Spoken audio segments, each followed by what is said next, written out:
The reason I joined is I had an aunt that was in the wax, and she was just my idol. She let me carry her big purse and wear her hobby hat, and when I was, in early teens. And so I just always idolized her. So I decided I would go in the service, and I didn't want to go in the wax. I wanted to go in the Air Force. The recruiter said, sign right here, they'll send you to Paris, they'll send you to Rome, they'll send you all over the place. When I went to join the service, my hope was that I would get overseas on somebody else's dime, because I, of course, didn't have any money. So they put me on the train, and off I went to Lackland Air Force Base. Well, I got into Lackland, and it was such a new adventure to me, and I was so thrilled because we didn't have running water at the house where I lived. So I had my showers to take, and I was meeting new people, and I guess I'm one of the few people that really love basic training. I joined in 1950, and I went to photo school in Denver. And then I was assigned at the photo shop there.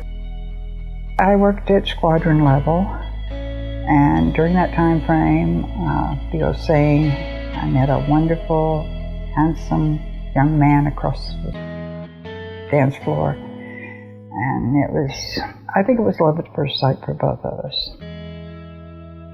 But he was gorgeous. Everybody was after him. I don't know how I got him, but I did. He was in intelligence, and he worked in a different building, of course. But where I worked, I had all the personnel records. So when we got to know each other, I checked out to make sure what he said it was true. And I said, "There's no such place as Huntingburg, Indiana." And he said, "Look up, well, it really is. There is a Huntingburg, Indiana." So we got together and we got married.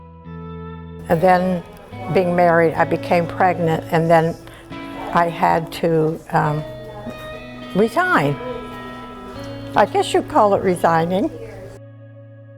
Well, at that time, if you were married, you could opt to get out, but then if you became pregnant, there was no question. You had to leave the military. So, being a military wife, I have found that I was so proud of my husband. I was proud that he worked so hard to make a life for us. We had a good life, wonderful life.